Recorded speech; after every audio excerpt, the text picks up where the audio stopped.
والتعطف بنظرة تأتي لنا بالظفر وبعد السلام عليكم ورحمة الله تعالى وبركاته. ñu ngi sant yàlla bu baax di julli ci Yonent bi sallallahu alayhi wa sallam di ñaan yàlla mu mayal ñu tawfiq ak taysir yàlla barkeel suñu ngoone aljuma bi lépp luñ fi def ci zikar rek yàlla na ko yàlla nangu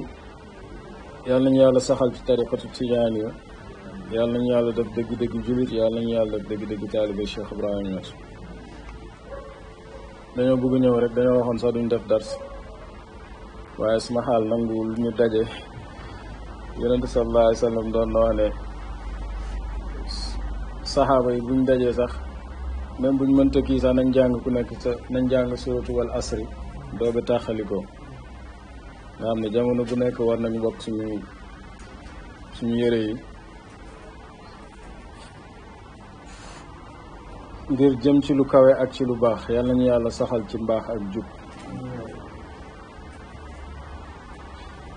waykat bi dafa doon wax ne albisu li kulli xaalin libaasaha wa uraawihu zamana bima yaqtadihi xaaluha. mu ne xaal bu nekk rek damay sol yére bi tolloo ak moom xaal bu nekk damay sol yére bu tolloo ak moom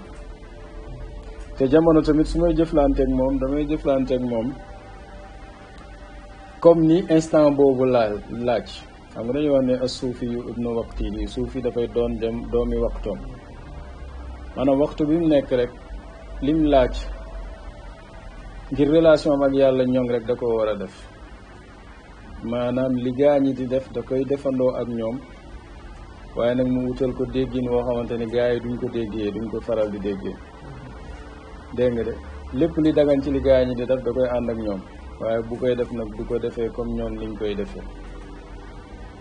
suñuy julli ma ngay julli suñuy woor ma ngay woor suñuy joxe azaka ma ngay joxe azaka suñuy dem màkk ma ngay dem màkk gis nga bàyyi nee na ba may wax labbayka allahumma labbayka googu talbiya jaam la boo xamante ne arafa dafa xam kon nag ku xam ak ku xamul bokkuñu d'accord foofu ngay xamee ne acte yi nga xam ne ay acte rituel la profondeur bu muy am pour koo xamante ne dafa nekk ci démarche spirituelle du doon benn ak profondeur bu koo xamante du doon benn c'est pas la même profondeur qu'avec une personne qui n'a pas forcément de quête spirituelle. xam nga yàgg nañ ko wax il y a un symbolisme derrière tout et que au fond notre vie toute entière est traversée de symboles mais ñi bëgg percer symbole boobu ak ñi ko bëggul percer duñ benn d'accord il y en a qui sont dans une pratique de la religion terne qui n'a aucune profondeur aucune quête dégg nga moo la tabaski bëri coow ci Sénégal parce que fête bu neex la c'est une fête de voilà lekk ba suur naan ba mandi sol lu rafet def sañse def statut mu jeex gars yi aimé nga xool ñaata aimé nga am mu jeex ci yow c'est bien lu baax la même l'institution des fêtes même si c'est pas dans le cadre religieux même si c'est pas dans le cadre islamique a toujours eu une dimension spirituelle. Toutes les fêtes sans exception ont toujours eu une dimension spirituelle qu'il faut aller chercher. En islam nag même sax l'idée de fête en fait la notion de fête n'est pas forcément le bon terme pour expliquer ce que nous faisons dans la Tabaski et dans la Korité. On pourrait dire que c'est une sorte de commémoration. On pourrait dire que c'est une occasion de méditation. On pourrait dire que c'est une halte, mais pas forcément une fête dans le sens de fête. Non. Les fêtes en islam sont un moment solennel d'adoration d'Allah subhanahu wa ta'ala dans une dimension différente de celle que l'on fait dans le quotidien.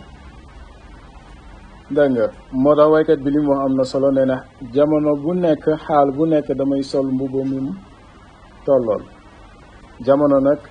may jëflante ak moom ci li nga xamante ne à l'instant T loolu la laaj pour ma def ko pour moom. gis nga ne kon xaal dafay toxu dégg nga bàyyi li mu doon wax gaa ñi ne leen ñi jóge woon seen kër yi ñëw du ñooñu ñooy dellu wax ju garaaw la nee na ñi jóge woon seen kër di ñëw ci ziyaar bi du ñooñu ñooy dellu mu ne nag ci xàq ñi nga xamante ne xam nañ baatin waxuma nag ñi way nga xamante ne duñ gis dara lu dul rek l'apparence des choses comprendre nga mën a doomu aadama bi dafay jóge ci xaal dem ci xaal alxaalul murtaxilu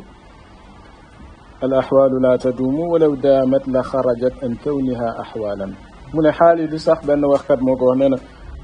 bu fekkoon ne xaal yi dafay sax dañuy dañ ci état de xaal mooy un état d'esprit une manière de se déterminer à un moment précis de ton existence loolu mooy un état voilà un état d'accord un état c'est-à-dire l'être en mouvement da ngay jóge ci état rek dem ci état même nit ñi sax niñ mel noonu la même nit ñi sax sa jëflante ak ci yow sa jëflante ak ñoom toogul benn place dangay gis tey kii tagg la suba mu xas la kii xasoon la suba mu nekk sa yoon noonu comprendre nga et soo yeewuwul toog ci àdduna tu vas penser que c'est par rapport à toi et que en réalité c'est pas par rapport à toi c'est par rapport à lui il te juge à travers son référentiel soo yeewoo looy def danga koy bàyyi jugement am ak perspective am doyloo yàlla te li ngay def nga sellal ko pas pour moom mais pour yàlla rek dégg nga ndax nit ñi comme li ma yàgg di faral di wax rek seen jugement yi dafa dépendre rek ak li dëppoog ci seen bànneexi bakkan udaari zamana wa ma fi lmudaaraati min aarin ida lam tufid illa salaamata min durri ndeysaan waykat bi nee na man de damay naxanteeg jamono ñu ne ko bon mu ne waaw bu fekk mu te naxanteeg jamono nag benn gàcce nekku ci mu ne bu fekkoon ne du jariñ dara lu dul sax mucc ci loraange jar na nga naxanteeg jamono wax ñu nga tappale de savoir adopter un rythme de réaction qui correspond au changement de registre du déroulement de la vie lui-même. Xam nga la vie ne se déroule pas sur un registre unique, surtout pour ceux qui sont appelés à un destin unique. Quand vous êtes appelé à un destin unique, vous n'avez pas une vie comme tranquille, comme un long fleuve tranquille. Non, non. C'est une vie faite de tumulte, jóge fii dal fii. Gis nga yonent bi sallallahu alayhi wa sallam balaa ngay judd fekk sa baay génn àdduna, balaa ngay màgg fekk sa ndey génn àdduna, sa maam sa jabar lépp tasaaroo nga yaakaar ne perte nga fekk pertoo ma waddaaka rabbuka wa ma qala wala al axiratu xayrun laka min al ula sa borom bi bàyyiwu la te abandonné wu la te kat xamal ne fa ngay mujjee ji moo gën fuuf fa nga tàmbalee wa ma nnaasu illa ka zamani taqalluban fala tamanan dahran wala tasiqam bi xaali waaye waykat bi nee na en réalité nit ñi ñoom dañ mel ni jamono rek jamono lan laa wax léegi dafay changé day dem day suba mu weex ginnaaw suba gis nga même le climat d'accord donc on a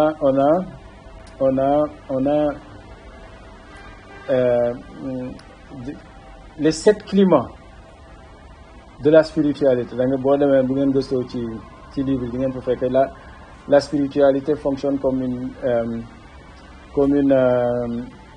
une suite de climats d'accord noonu la jamono mel ni muy tàngee sedd nord loolu li comme vous savez l'été le printemps l'hiver l'automne yooyu noonu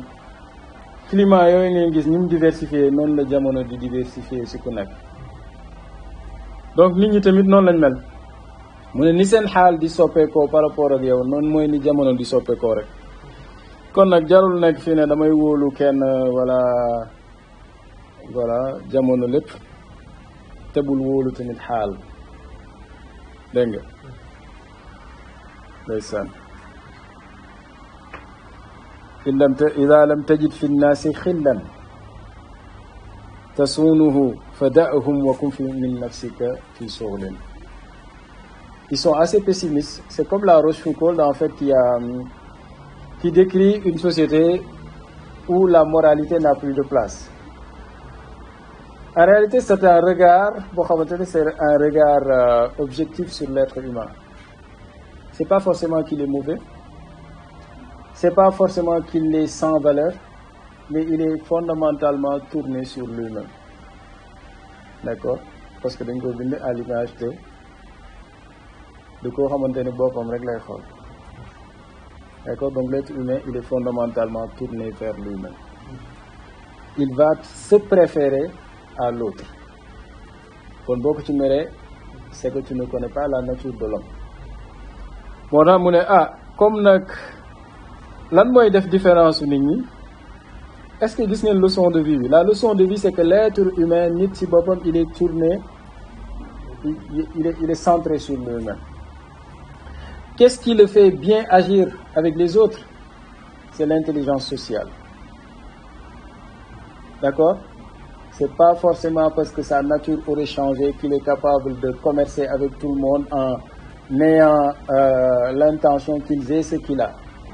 Non, non, il a une intelligence sociale qui fait que xam na ne lii mooy mën a tax moom mu am li mu bëgg. Comprends nga? moo tax conseil bële am solo. jëflanteel ak nit ñi comme ni ngay jëflanteeg jamono rek. kii nag mu ne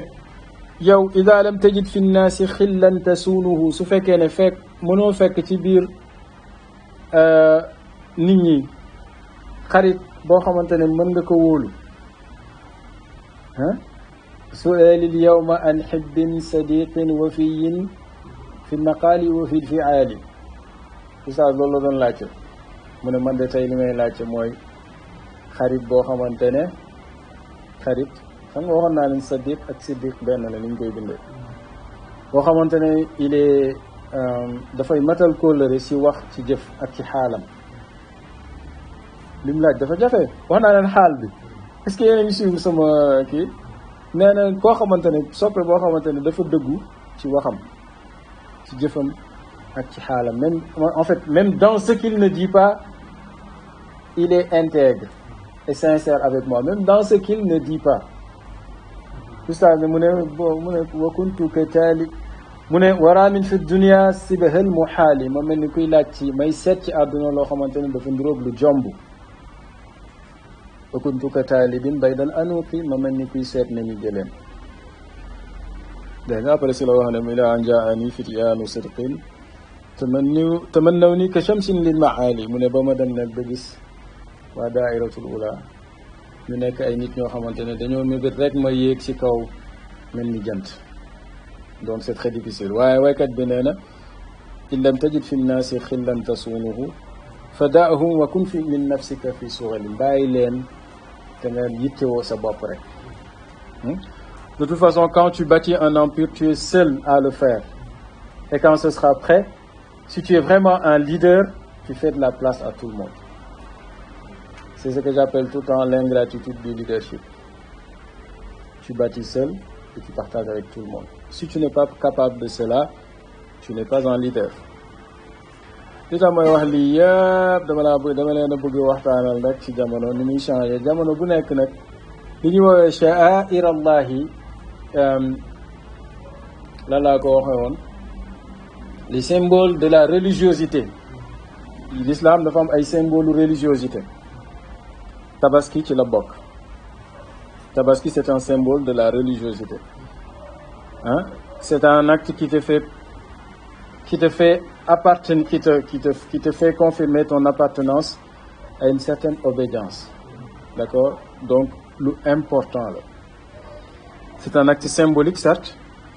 mais qui te fait appartenir à une communauté. C'est l'islam.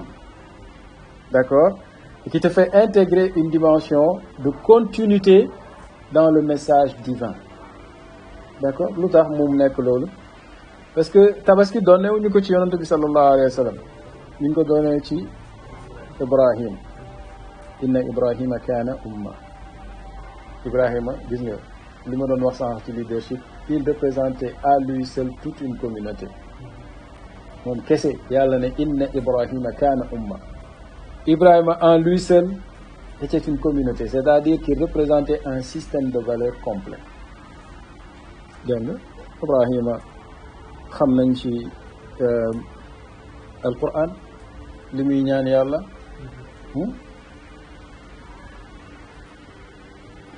yàlla may ma ngirteef dem naa ba màgg nag moom mu ngi màgget am na ay plus de 100 ans mu ngi ñaan yàlla te gëmul ne yàlla sax dina ko ko may mu ñaan yàlla yàlla nangul ko ñaanam mu nisar dem nisar ba àpp bi jotee mu wax ko doomam ne ko yaa abati if'al ma tu'mar satajiduni insha allahu min as-sabirin. yow suma bàyyi defal liñ la digal te bu soobee yàlla danga ma fekk ma bokk ci ñi nga xamante ni dañoo muñ. kon nag tabaski ci feet yi nga xamante ne feet yi symbole de religiosité la te boo xoolee tabaski di nga gis ci biir tawxid, di nga gis ci biir ragal yàlla, di nga gis ci biir mbégte boo xamante ne dañ ko juridiciser une notion de bonheur juridique. D'accord? Une notion de bonheur juridique. dañ ci fekk tamit màggal ndigali yàlla te jaam bi ci l'islam nekkul rek un membre d'une communauté. D'accord? te non fête ci l'islam comme ni may wax fête ci l'islam c'est pas un divertissement. C'est pas un divertissement comme les notions de fête modernes et la notion de fête en matière religieuse sont très éloignées. D'accord? Donc c'est pas un divertissement communautaire ñëpp di fête di kii mais c'est un acte d'adoration ci zahir ak ci baatin. ci zahir yomb naa xam waaye ci baatin nag nañ ci wax tuuti jaare ko ci xasida Oustaz Ahmad Ba. zahir bi mooy julli la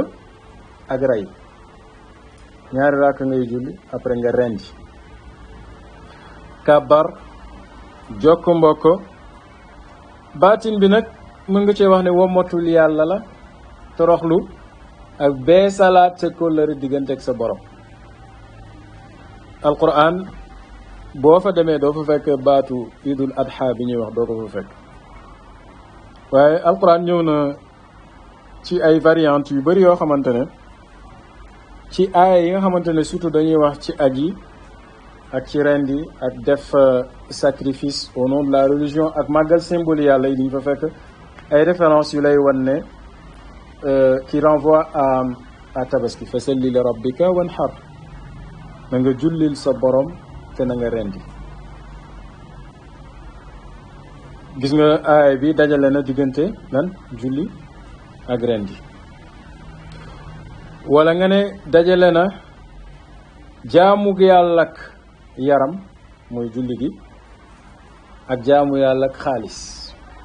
D'accord? dajale na diggante toroxlu yàlla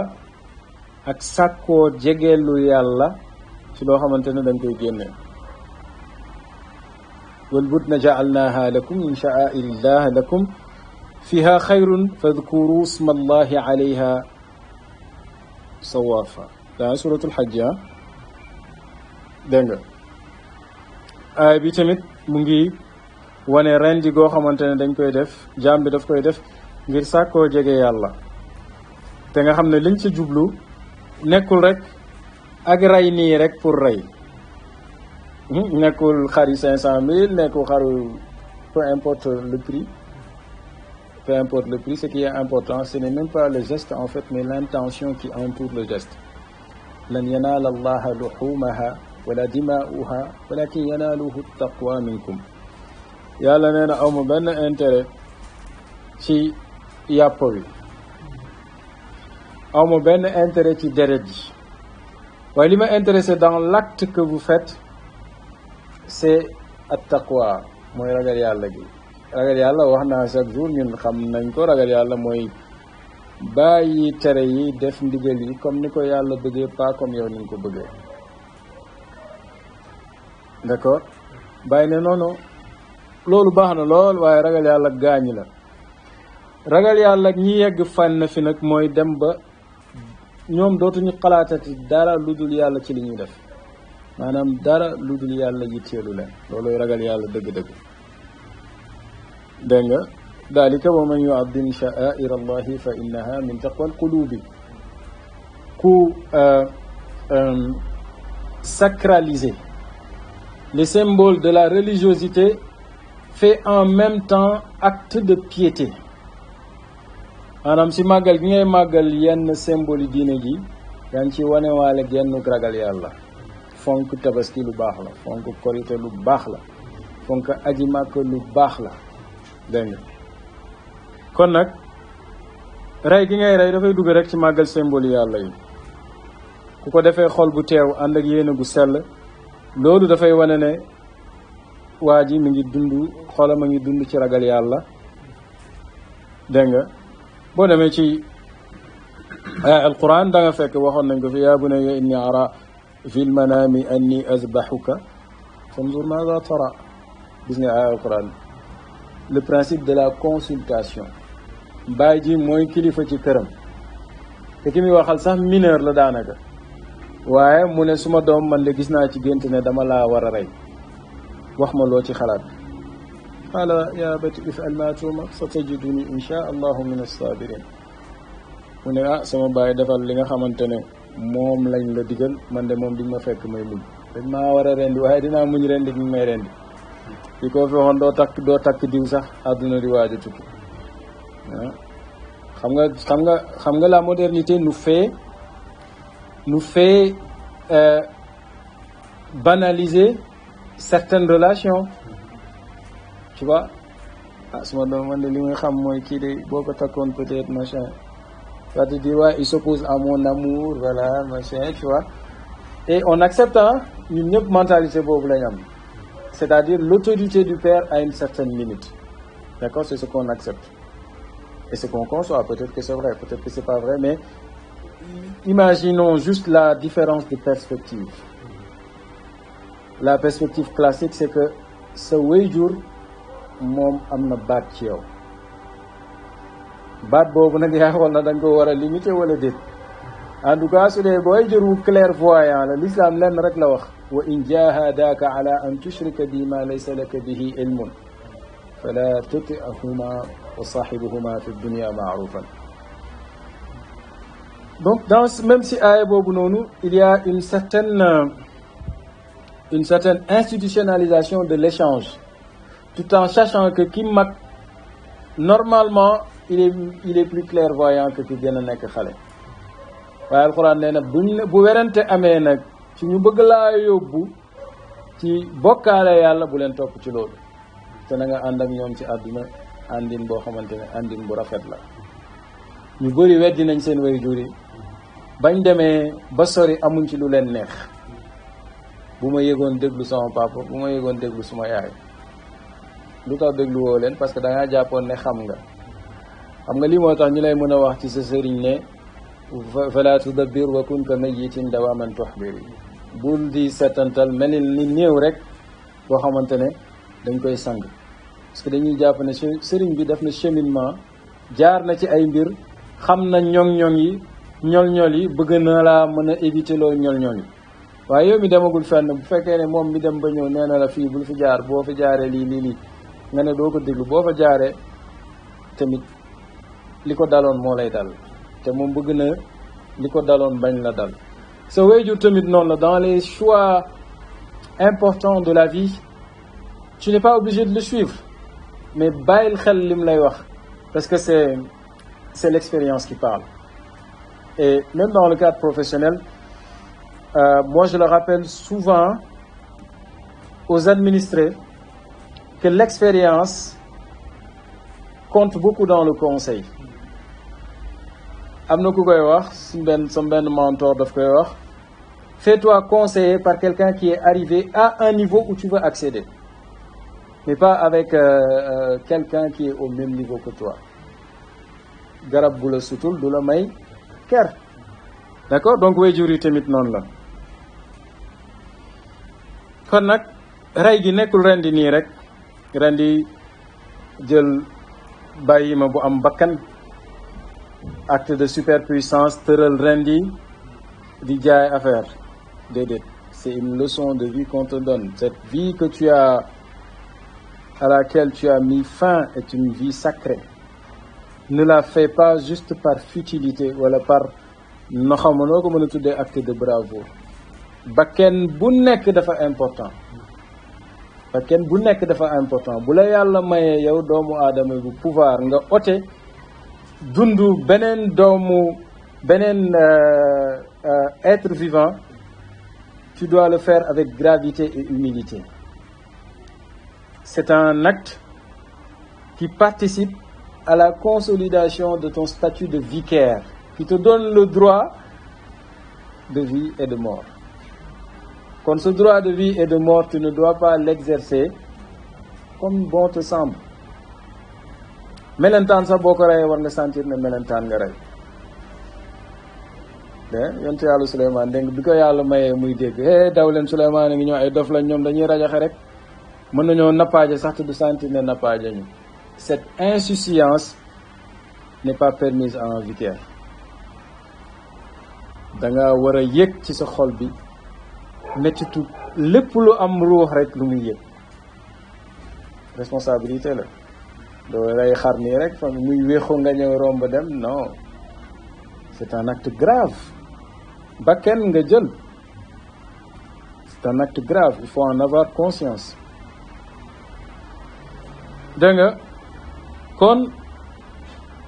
gis nga xar moomu wommatu bi mu wommatu pour yow nga koy rendi war na laa fàttali ni nga war a wommatu woo ngir borom bi la sàkk moom de dafa nangu comme xar la ñuy wax loolu la ñuy wax dafa nangu comme xar yow nag war ngaa nangu sa borom comme xar lim dogal nga gërëm ko moom xam nga xar bi nangu dogal yàlla ci moom ne dañ ko war a rendi xool ni mu méttee moom mu nangu dogal boobu yow bu leen dégg jamee sax ngay sonal nit ñi Ibrahima alayhi salaam nangu naa rey doomam ànd ak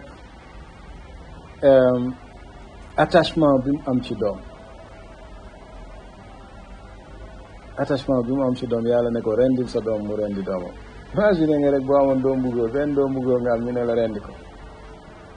mu nangu ko Ismaël tamit nangu na ci muñ ak nangu dogalu yàlla waaye nag yàlla proposé benn restitution mooy li ñuy wax ne boo muñee rek muñ yàlla moo ñu gën a xam ñun liñ soxla te yàlla ñu ëpp yërmande ci suñ bopp ñun kon duñ teg dara pour teg ñu ko mais tamit il nous met à l'épreuve parce que ñun doomu aadama ñoo am yenn prétention yi te wax naa ne prétention du ànd ak du ñëw rek nii mu neex boo amee ay prétention il faut qu'on mesure tes prétentions à l'aune de ce que tu es capable de sacrifier pour voilà ndeysaan kon nag al abdu la yablughu maqam al qurbi xata yuqaddima murad allahi ala muradi nafsihi phrase bu neex la ndeysaan al abdu jaam bi la yablughu du jot maqaamul qurbi maqaama jege yàlla xata yuqaddima ba mu dem ba jiital muraadullahi nammeelu yàlla ala muraadi nafsihi ci nammeelu boppam al aarifu man taraka muraadaatihi li muraadaati al xaq yaa bàyyi nee na aarif daal ñu ne ko waaw xam nga da ngay dégg mu naan la man fan ya machin nangam waaye fii mu ne al aarifu aarif daal man taraka muraadaatihi mooy ki bàyyi ay bëgg-bëggam li muraadaatil xaqi def li yàlla bëgg xadis yonent bi sallallahu alayhi wa sallam jàngal nañu lan mooy tabaski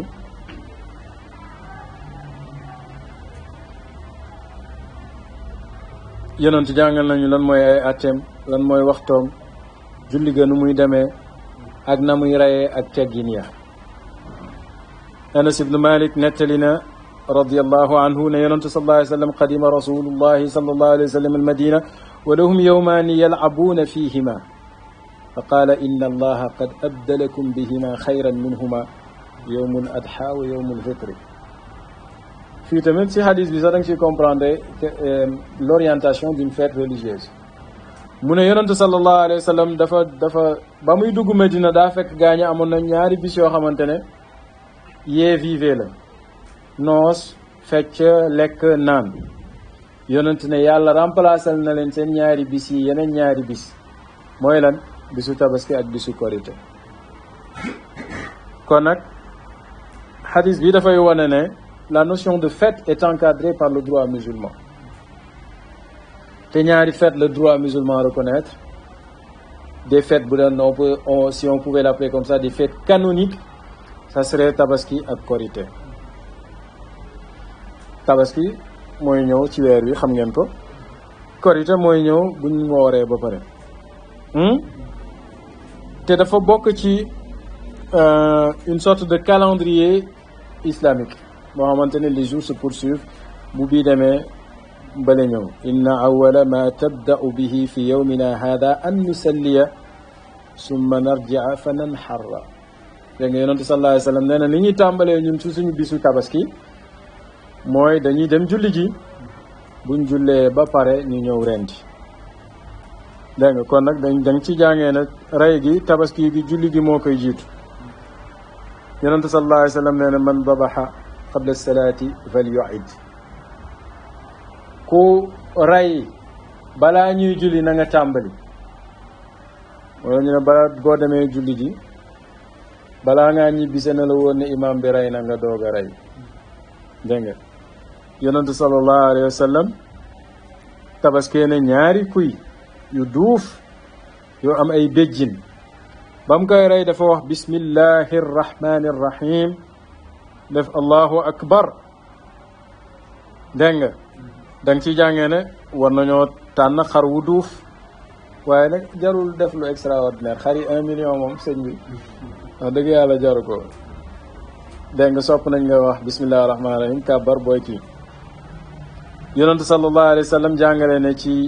bisi tabaski yi ndax bisi tabaski yi ñett la mu ne ayaamu tashrifi ayaamu aklin wa shurbin wa dikrin lillah nee na bisi màggal tabaski bis la yoo xamante ne dañ ciy lekk dañ ciy naan te dañ ciy tudd yàlla mu ne bisi tabaski du bisi tayal bisi cawarte la bisi kontaan la te bisi tudd yàlla la jullit bi na ci lekk ba suur na bégee waaye xam nga bégee gi ñuy wax na kontaan na dem seeti ay mbokkam waaye bu mu fàtte ne la tabaski est un symbole de la religion islamique te mbégte gi ci bis boobu jaamu yàlla la dégg nga te dafay ànd ak sant yàlla ak topp yàlla boo ñëwee ci ngiru imam Malik nag dañ koy romb vite fait rek moom dafay dëggal liñ jàng ci alquran ak sunna léegi-léegi mooy julli la rey loolu mooy kii ñun nag dañoo jàpp ci ngiru imam Malik ne julli gi sunna muakkada la dafa war sunna muakkada xam nga sunna yi am xam ngeen leen sunna dafa am une c'est le langage du fiqh qui le veut mais sunna moom boo ko mënee def da nga koy def waaye une distinction entre une sunna simple entre guillemets et une sunna solidifiée sunna boo xamante ne sunna simple la ngeen baal ma de wax yi mooy jëfi yonante bi la ñuy wax ne simple de d'accord mais sunna solidifié bu ñu ko waxee dafay jéeg ci darajay farata d'accord comme te formule yi mooy permettre ñuy mën a jox sunna bi benn statut comme ni yonentu waxee ne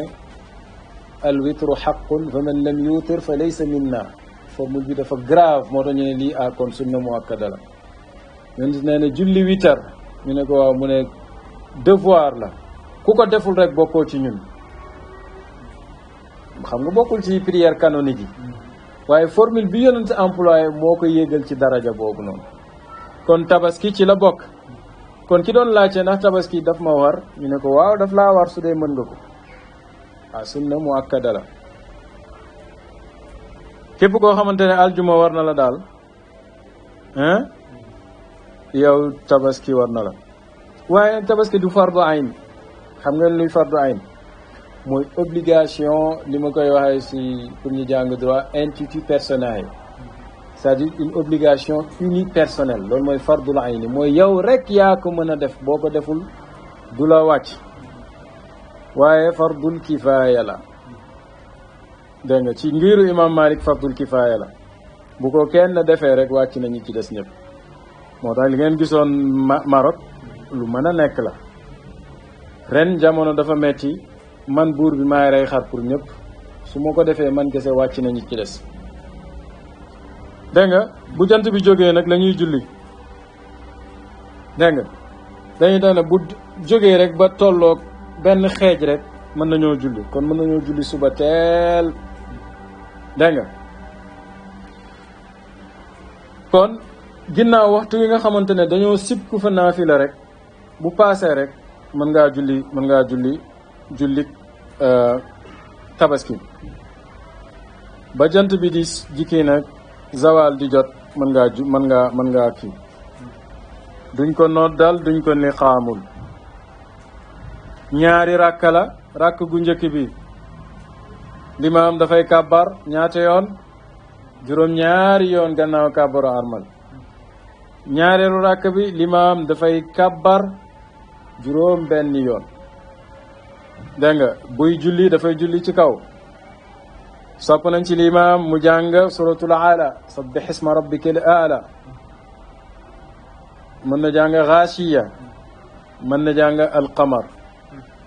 kéem rek li nga xamante ne moom la mokkal ci alquran imaam bi daal di xutba ñaari xutba nag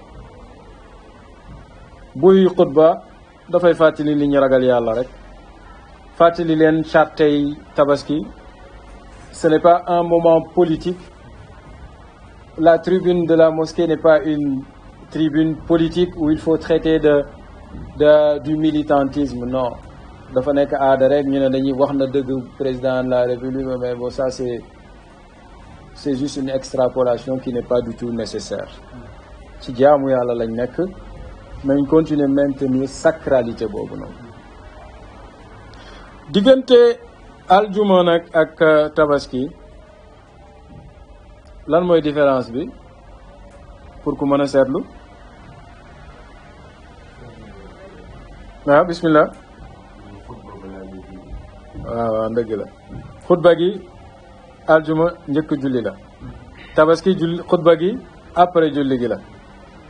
da ngeen de kabar yi ci la bokk ci biir tabaski la gën a fooree sax que ci biir korité dégg nga comme wax yonent sallallahu alayhi wa sallam lu wax nee na ayaamu tasfifi ayaamu aklin wa shurbin wa dhikrin lillah dégg nga moo tax kabar yi dafa gën a feddaliku ci tabaski ak ci leneen de boo demee ci ngir imam Malik da ngay fekk ne kabar yooyu ñoom dañ koy continuer ci ñetti fan yi tabaski yi seetlu ngeen ko dañ koy kii allahu akbar laa ilaha illa allahu wallahu akbaru walillahi alhamd dégg nga allahu akbaru laa ilaha illa allahu wallahu akbaru walillahi alhamd mën nga cee dolli yeneen i saf-safal du ko yàq wax nañ leen kon sunna muakkada la pour koo xam ne mën na ko du farata nag ci ngir imam Malik sunna muakkada la yeggul ci darajay farata buñ ne sunna muakkada la mooy ki ko mën waru koo bàyyi ki ko mën bu ko bàyyee mën duñ sax waaye am na bàkkaar waaye daal bàyyi na lu def na lu ñaaw dégg ngeen wax ji ki mën tabaski na tabaski góor da koy def mën na ko defal waa këram boole leen ci yéene gi waaye day fekk bu boobaa moo yor seen dépense wala ñu dugg ci biir njabootam comprendre ngeen ila tafsil al ma'ruf inda al fuqaha ci texale gi nga xamante ne xam nañ ko ci ñoon kii maanaam ñi nga xamante ne am nañ ñetti jabar xam ngeen leen ñooñu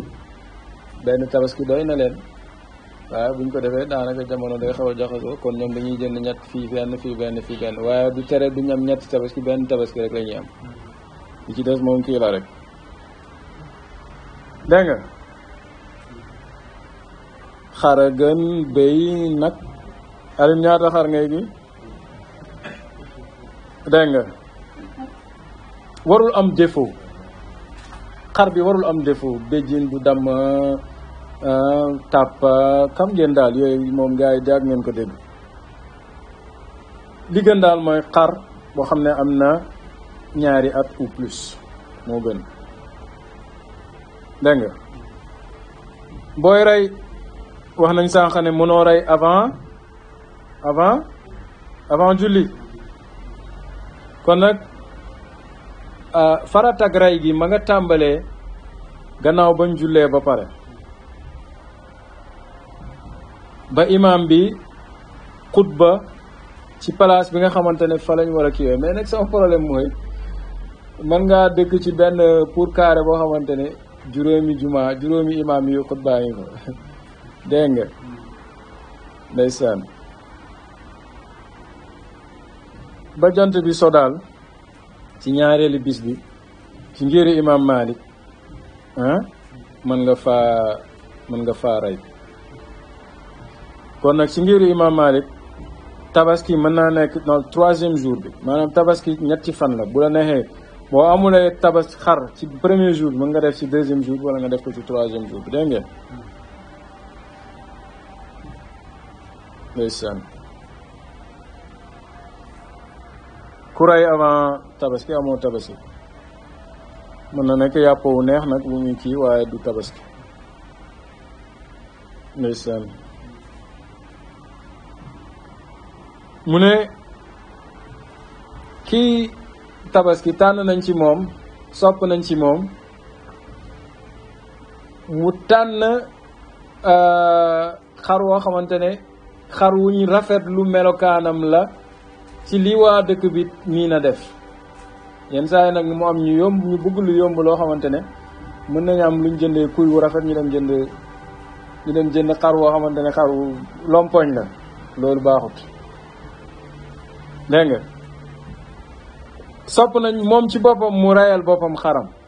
bu dee ragalut wala boog su fekkee ne mënta rey mu teewee buñ koy rey bopp buy rey mu wax bismillah allahu akbar mu teewal yéeneem allahuma hada minka walaka yàlla lii fay gars yi war nañ seetaat lii de moo daal daal bu yii moom aarif moo ci am cër dëgg-dëgg allahuma yow sama borom lii ma tëral di ko rey minka ci yow la jóge walaka te yow yaa ko moom dégg nga moom sopp nañ mu lekk ci tabaskeem gi mu joxe ci addiye maanaam mu maye si tem ci sarax ci ñi nga xamante ne amuñ luñ lekk waaye nag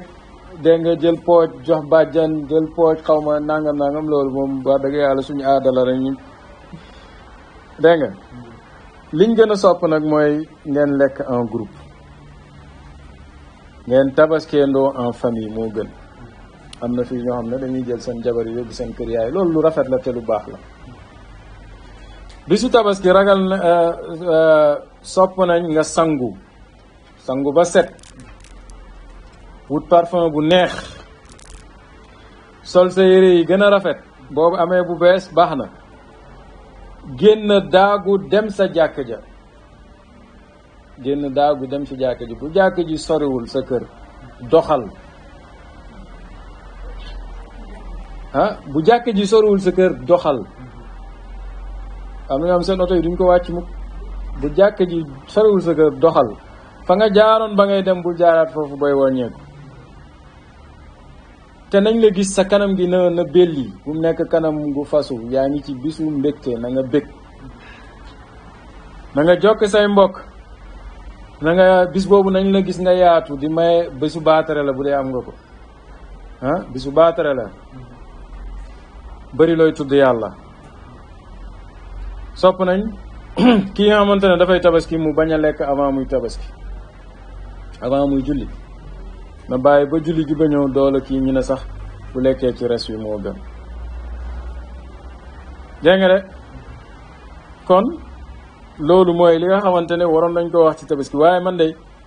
li ma ci retenir allahumma hada minka walak yow yàlla li ma tëral di rey nii ci yow la jógee te ci yow la dellu xam nga doomu aadama bi waroon naa rey boppam sax balaa loolu doomu aadama bi waroon nañ koo tabaski bu yàgg moom la wax ne danaa ko jeexalee mooy xasida ustaas bi naxartu ruuxi bi sayfi lxubbi munarijan ila samaai wujudillahi lilqidami maxat xaqiqatu aynillahi mahiyati wa sirtu fi xikmati tawxidi daa adami allahu akbaru xam nga tabaski ji looy wax allahu akbaru laa gayra yura abadan falam yaku gayru zaatillahi min arimi ustaas nee na naxartu ruuxi ba may rendi suma xar bi fàttaliku naa ne mosoon naa rendi sama ruux te ba ma koy rendew ma ko woon jaasi paaka bu ñëw bii may rendee xar bi sayfil xubbi ci jaasi mbëggeel laa ko rendee woon te lu tax ma def ko munarijan dama bëggoon a reñaan ila samaai wujudillahi ci asamaani nekk ak yàlla gi du ci kaw du ci suuf du ndeyjoor du càmmoñ dégg nga wala sawfa taalamu anna sayraka lam yakun illa ilayka falaw balagta almanzila da nga mas a xam yow jaam bi ne sa dox bi nga doon dox ne ci yàlla nga jëm mësta nekk lu dul ab dox pour jëm ci sa bopp boo demee ba jot boo demee ba fekk ko yàlla moom fa mu nekk dégg nga li mu wax nee na yow miy dox jëm ci yàlla boo demee ba fekk yàlla fa mu nekk da nga xam ne yow sa dox bi mu nekkate mësta nekk lu dul dox jëm ci sa bopp falamma adaa alleylu ashbahtu shahidan bi annaka zikrun wa zakirun wa madkuru aywa yàlla man de damaa foogoon ne maa lay tudd de waaye ba jant ak jëmmi yàlla ji feeñe suma xol bi mu mujjee xam ne ndeke yaa doon tudd yaay kañ doon tudd te yaay baat yañ doon tuddee kon oustaz nee na damaa rendi sama ruux may reñaan pour dem ci asamaan yi nekk téefi yàlla gi ma ne du kaw du suuf du ndeyjoor du càmmoñ ñoom nee nañ mooy xadaratul qudsi xadaratul qudsi yàlla ne aynama tuwallu fa samma wajhullahi fu ngeen tourné ba mu woon ne tourné ngeen fa rek bu condition yi remplir rek xamal ne jëmmi yàlla ja sax na foofu yi te yàlla ne wa huwa maakum aynama kuntum aaya bi dafa ne wa huwa te moom maakum mu ngi ak yéen aynama kuntum fu ngeen mënti nekk waaye pour nga mën a xam ne mu ngi ak yow foog nga jële si fi sa bopp moom mu des fi kon kay moom moo nekk fépp rek yow yaa mësta nekk rek allahu kaana walam takun wa yakunu wala takunu uxayya ayna takunu yàlla da nekkoon na te mosoo nekk yow jaam bi te dana continuer di nekk yow nekkatoo kon yow sama jaam kañ nga mos a nekk كلا عبد القادر جيلاني دنگ لي wax فالعارفون فنوا بأن لم يشهدوا شيئا سوى المتكبر المتعالي ورأوا سواه على الحقيقة باطلا عبد القادر جيلاني dafa commencé won di wax Allah akbar boy wax Allahu akbar yow mi tabaski الله أكبر والله أكبر والله أكبر الله أكبر ولله الحمد lii yëpp fanaaw la lay jàngal de yàlla gën a màgg lépp li la muur yàlla ba gisoo yàlla yàlla nee na maa la gën a màgg maa ko gën a màgg nga continuer nag allahu akbar yàlla màgg walillahi alhamdu te cant gi ngay sant yàlla yàlla ko moom sant gi yàlla ko moom xoola sant gi rek sant gi yàlla ko moom nu yàlla moomee sant gi boo ko seetantaloo rek di nga gis lu bëree bëri moom nag mu ne allaha waxal allah rek allaha qul wa daril wujuda wa ma xawa in kunta mubtadan buluga kamali fal gayru duna allahi in xaqaqtahu adamun ala tafsili wal ijmali mu dem ba ci biir ne fal aarifuuna fanaw gaa ñi ñuy woowee aarif billah les gnostiques wala les xam lu ñu koy woowee les savants en Dieu les savants en Dieu fanaw se sont pulvérisés, se sont éteints en eux. Bi an lam yashhadu ndax ils n'arrivent plus à avoir conscience de l'existence shay'an siwal mutakabbir al-muta'ali, de l'existence de rien d'autre que celui qui s'autoglorifia et celui qui est au-dessus de tout.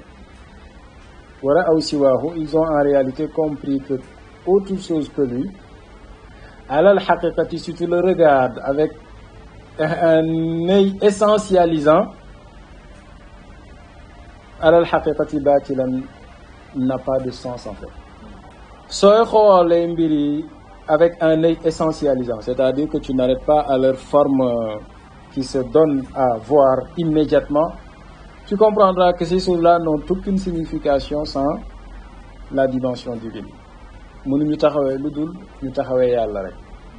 kon boo leen dindee boo leen xooleetul ci ni ñu taxawee nii rek di leen xoolee ci li leen taxawal da nga xam ne yàlla rek a fi nekk. comprendre donc une notion d'ipséité totale qui fait disparaître toute altérité et te fait te noyer dans un océan d'unicité absolue, d'univocité, ça je dois dire, univocité, qui n'admet aucune dualité, ni dans le fond, ni dans la forme. D'accord? Moussa ne ila sama'i wujudillahi ma dem ci asamaani nekk ak yàlla gi waaye xoolal li mu wax mu ne dil qidami yàlla bi nga xamante ne moo fi njëkk. Donc la tarbiya est une entreprise de réminiscence où tu remontes ton histoire à son origine la plus lointaine, dépassant ton humanité. D'accord? Dépassant ton humanité pour pousser à ton naissance. Et aussi loin que tu remontes l'horloge, et même au-delà de toute notion de temps et d'espace, tu vas retrouver cette notion d'univocité, c'est-à-dire de l'existence de tout dans un un boo xamante ne c'est globalisant, une unité essentielle qui englobe toutes les particules. Avant qu'on parle de Big Bang, d'accord? Même scientifiquement, ils disent que tout était contenu dans l'un, d'accord? Et quand ça s'est pulvérisé, Big Bang, boom googu noonu, alam yara alladhina kafaru anna as-samawati wal ardi kanata ratqan fa fataqnahuma. Le Big Bang est coranique. Al yàlla ne mais ñiy weddi yàlla tey jii xanaa xamuñu ne woon asamaan ak suuf dañoo taxaloo woon nekk benn, lépp nekk benn. yàlla ne fa fataqnahuma, ma tasaare leen, ma séparé leen mu nekk ay particules, lii nekk lii nekk lele, lii nekk lele. yow nag ngay tarbiyu da ngay dellu di remonter histoire balaa Big Bang bi di am, yow man fu ma waroon a nekk nga dem ba gis ne ndekete maa ngi woon ci nekk goo xamante ne du nekkub individualité mais nekk ci biir nekk goo xamante ne daa ëmb nekk yëpp te man awma fa ak nekkin dégg ngeen wax ji looloo tax oustaz ne damaa yéeg parce que nit ki day yaakaar ne buy essentialisé day yéeg bu wàcc woon sax laa ilaha illa anta subhanaka inni kuntu min adh-dhalimin kooku bi mu koy wax fan la nekkoon ci biir jën yonent moom yéeg ba juróom-ñaareelu asamaan waaye même principe bi rek c'est toujours le même principe d'unicité qui est affirmé kii ñu dugal ko ci biir safara il affirme le même principe d'unicité d'accord kii ñu teg ko ci croix il affirme le même principe d'unicité d'accord donc le plérum divin n'est pas un espace identifiable d'accord c'est une zone grise pour la neexee une zone grise qui ne se situe nulle part que dans un cœur pulvérisé d'accord oustaz ne ba ma yéegee ci asamaanu nekk ak yàlla ak mi nga xamante ne moo fi njëkk est-ce que comprenez la façon dont oustaz nous invite à une méditation imagée de la tarbiya dama rendi sama ruux maa ngi rañaan maa ngi jëm ci asamaan bi nga xamante ne su ma doon situé nekk ak yàlla gi foofu laa koy situé waaye yàlla mi nga xamante ne moo fi njëkk te fait retourner là-bas sa tàmbali ga allahumma anta al awalu fa laysa qablaka shay'un wa anta al axiru fa laysa baadaka shay'un maxat mu ne boobu nag ba ma demee foofu maxat effacé na xaqiqatu aynillahi dëgg-dëgg jëmmi yàlla ji maahiyati la ma jàppe woon ne mooy man comprend ngeen